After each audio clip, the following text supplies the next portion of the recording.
अक्टूबर के महीने में संदीप अपने शहर से गांव आ रहा था। करीबन रात के 11 बजे के आसपास उसके ट्रेन ने उसे स्टेशन पर ड्रॉप किया। रात के उन कोहरे सन्नाटों में और साथ ही संदीप 3 दिन के इस सफ़र से बहुत ज़्यादा थक गया था।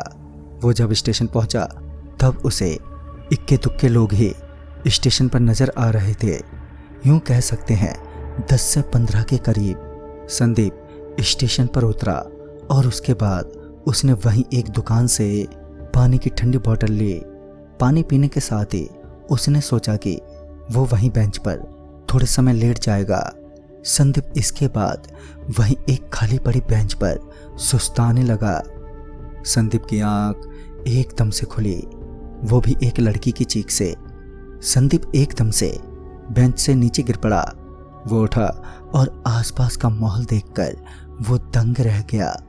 उसने देखा आसपास एकदम घना कोहरा छाया है और दूर दूर तक रोशनी का कोई पता नहीं है।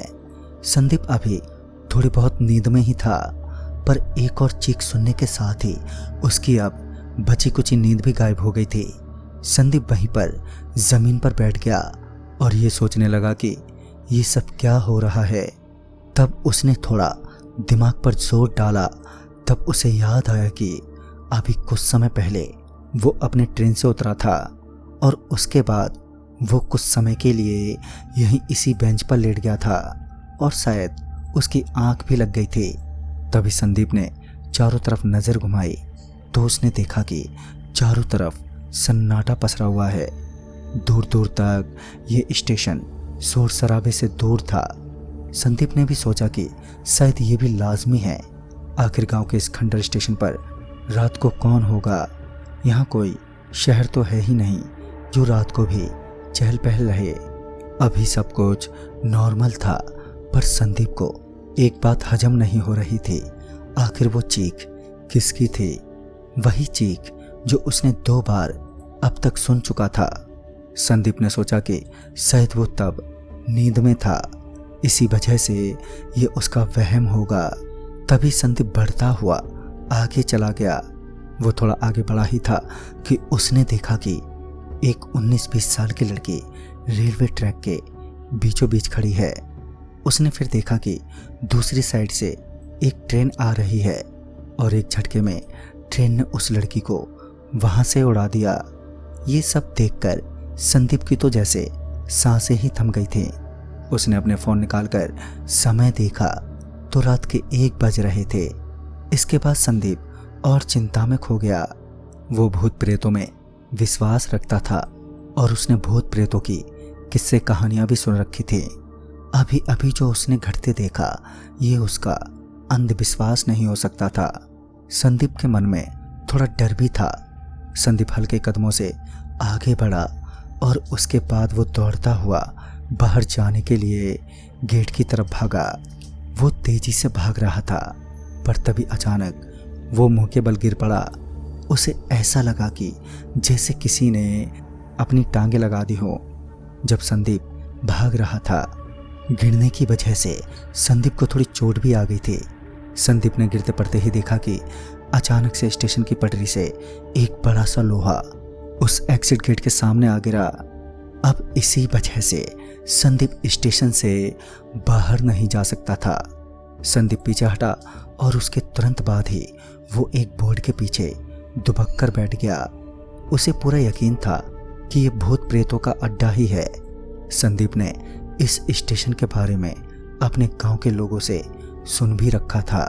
संदीप को तभी पुरानी बात याद आ गई जिन पर वो विश्वास नहीं करता था कि आधी रात से सुबह होने तक इस स्टेशन पर तमाम भूतिया घटनाएं घटती हैं और यही कारण है कि इस स्टेशन पर आधी रात तक कोई भी शख्स घूमता हुआ नजर नहीं आता और ना ही किसी की आवाजाही होती है। संदीप को बस किसी तरह खुद को बचाना था। संदीप एक बोर्ड के पीछे दुबक के छुपा हुआ था क्योंकि उसकी नज़र में इस समय उससे अच्छी कोई जगह हो ही नहीं सकती थी।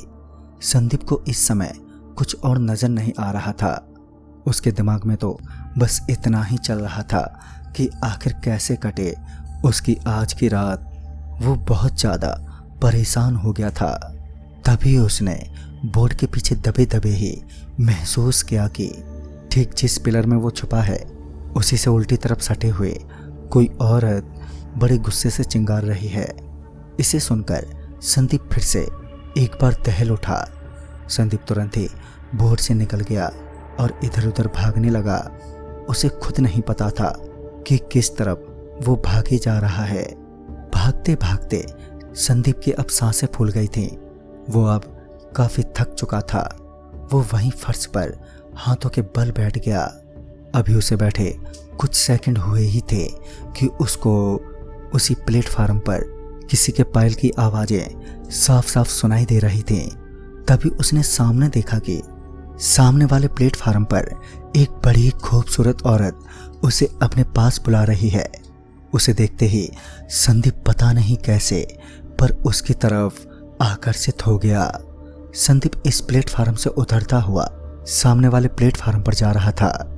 वो रेल की पटरियों से गुजरता हुआ उस औरत के करीब जा रहा था और वो अब उस औरत के बिल्कुल करीब आ चुका था।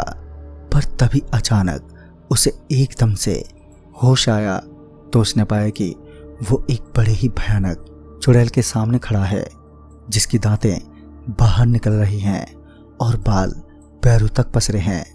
संदीप एकदम से जैसे नींद से जागा हो। संदीप वहीं पर थरथरा रहा था और वो औरत संदीप की तरफ बढ़े जा रही थी। उस औरत को देखकर संदीप पीछे हट रहा था। तभी संदीप को दूर से ही एक ट्रेन आती हुई दिखी। संदीप के पास बस यही एक आखिरी रास्ता था उस चुड़ैल से बचने का।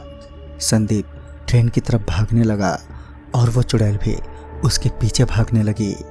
तभी संदीप दौड़ता हुआ उस ट्रेन में चढ़ गया।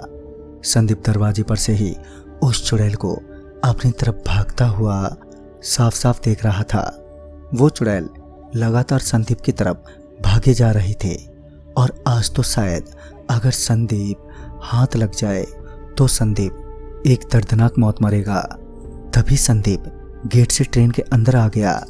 अब ट्रेन प्लेटफार्म छोड़ चुकी थी और ट्रेन अब पूरी रफ्तार से पटरियों पर दौड़ रही थी। संदीप ने भगवान का लाख लाख शुक्र मनाया और गेट से अंदर खिसकते हुए एक सीट पर बैठ रहा था। पर तभी उसने देखा कि एक बूढ़ा आदमी चश्मा लगाए हुए पहले से उस बोगी में बैठा हुआ अखबार पढ़ रहा है। संदीप उस आदमी को देखकर एकदम से चौंक गया। इसके पीछे दो कारण थे। पहला ये कि जब संदीप बोगी में चढ़ा था तब उसे कोई आदमी यहाँ पर नहीं दिखा था, पर अभी कुछ ही मिनटों में अचानक एक आदमी कहाँ से आ टपका। दूसरा ये कि आदमी इतनी रात को अखबार क्यों पढ़ रहा है।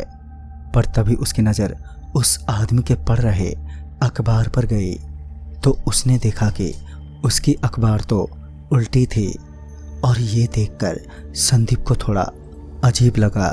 पर तभी उस बूढ़े आदमी ने कहा, बस 4-5 मिनट में तुम्हारी मौत पक्की। इस समय बोगी में संदीप के अलावा कोई दूसरा शख्स नहीं था, जिस वजह से ये तो यकीनन तय था कि वो बूढ़ा आदमी संदीप को ही कह रहा था। संदीप ने पहली बार में ध्यान नहीं दिया, फिर दोबारा उसी बूढ़े शख्स से कहा, बस 3 मिनट 25 सेकंड और फिर मौत पक्की।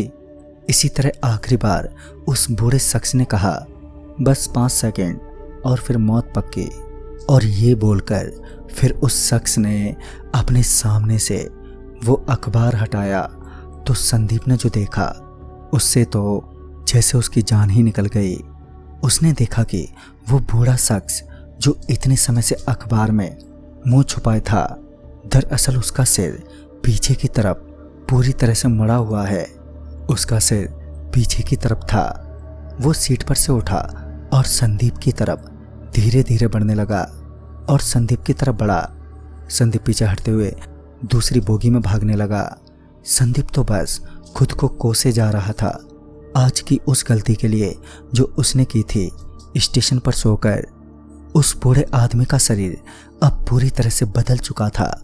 उसकी जीभ बाहर तक आ निकली थी और वो अपने सिर को बार बार ट्रेन के लोहे में मार मार कर घायल कर रहा था।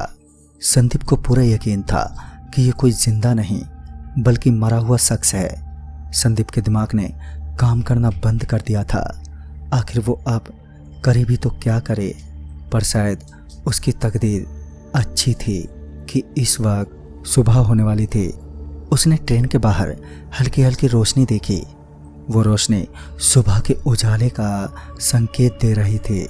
संदीप को बस एक ही रास्ता सूझ रहा था जो इस समय उसकी जान बचा सकता था। ये रास्ता खतरनाक हो सकता था, पर सिर्फ और सिर्फ उसके पास यही एक रास्ता था।